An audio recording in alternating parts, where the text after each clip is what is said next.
अगर तुम विष्णु के इतने कट्टर भक्त हो तो जाओ खजुराहो के बाहर बैठो, मेडिटेट करो और बोलो विष्णु से अपना सिर खुद जोड़ लें। ये रिमार्क था हमारे ऑनरेबल सीजीआई बीआर गवई का। इसके रिस्पांस में उनके ऊपर जूता चल गया। फिर डिमांड क्या हुआ कि ये तो कंटेम्प्ट है, इस पे कोई एक्शन लिया जाए। लोगों ने कोशिश भी की लेकिन हुआ कुछ भी नहीं।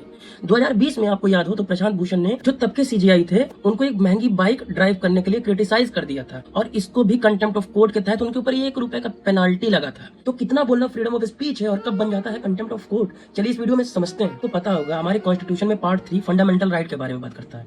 इसी में है article 19 clause 1 sub clause A जो हमें फ्रीडम ऑफ स्पीच का राइट देता है। इसी के जस्ट नीचे आर्टिकल 19 क्लॉज 2 है जो रीजनेबल रेस्ट्रिक्शन बताता है। जैसे एक रीजनेबल रेस्ट्रिक्शन है unity and integrity of the nation, दूसरा रेस्ट्रिक्शन है contempt of court. That means freedom of speech and expression given in the constitution absolute fundamental right नहीं है। ये on the grounds of integrity and unity of the nation और contempt of court limit किया जा सकता है। ऐसे ही article 129 जो सुप्रीम कोर्ट को और आर्टिकल 215 जो हाई कोर्ट को कोर्ट ऑफ रिकॉर्ड बोलता है। इसका मतलब ये है कि इनके दिए हुए हर जजमेंट ऑर्डर एक एविडेंस की तरह रिस्टोर किए जाते हैं, कभी डिस्ट्रॉय नहीं किए जाते हैं। और इन्हीं की इन्फोर्सिबिलिटी इंश्योर करने के लिए ये दोनों article supreme court high court को इनहेरेंट पावर देता है कंटेम्प्ट का। क्योंकि कंटेम्प्ट ऑफ कोर्ट कहीं भी कॉन्स्टिट्यूशन में डिफाइन नहीं किया गया है, इसीलिए पार्लियामेंट ने contempt of court act 1971 enact किया। इसमें कंटेम्प्ट ऑफ कोर्ट को डिफाइन किया गया, प्रोसीजर बताया गया, पनिशमेंट डिसाइड किया गया। सबसे पहले जान लीजिए कंटेम्प्ट दो तरह का होता है, एक होता है सिविल, दूसरा होता है क्रिमिनल। सिविल कंटेम्प्ट क्या होता है? सिविल कंटेम्प्ट होता है विलफुल डिसोबीडियंस, मतलब कोर्ट ने कोई ऑर्डर, जजमेंट या डिग्री पास किया हो और आपने जानबूझकर उसे डिसोबे किया है। या तो हो सकता है कोर्ट के सामने आपने कोई अंडरटेकिंग दिया हो कि मैं इस डेट पे ये काम करूंगा,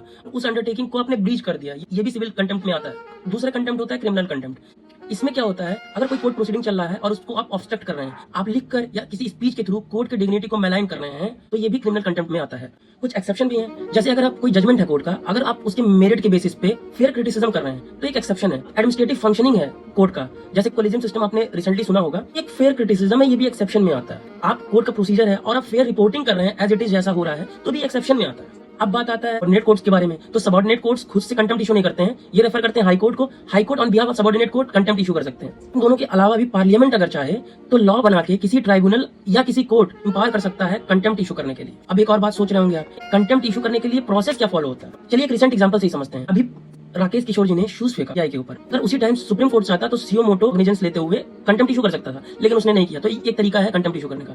दूसरा, अगर किसी नॉर्मल सिटीजन को लगता है कि किसी एक्शन से जुडिशरी का इमेज वो मैलाइन हो रहा है और डिग्निटी को रिस्टोर करने की जरूरत है, तो फाइल कर सकता है petition. In case of supreme court उसे अटॉर्नी जनरल का कंसेंट रिटर्न चाहिए और in case of high court तो उन्हें एडवोकेट जनरल का रिटर्न कंसेंट चाहिए, तभी कंटेम्प्ट की प्रोसीडिंग स्टार्ट की जा सकती है। कोर्ट के पनिशमेंट की बात करें एज पर लॉ तो 6 मंथ का इंप्रिजनमेंट और 2000 रुपए तक का फाइन या दोनों इशू किया जा सकता है। तो याद रखिए कंटेम्प्ट ऑफ कोर्ट पब्लिक को चुप कराने के लिए नहीं है, बल्कि जुडिशरी के डिग्निटी, अथॉरिटी और पब्लिक ट्रस्ट को प्रोटेक्ट करना है, क्योंकि कोर्ट का रिस्पेक्ट ही जस्टिस का फाउंडेशन है।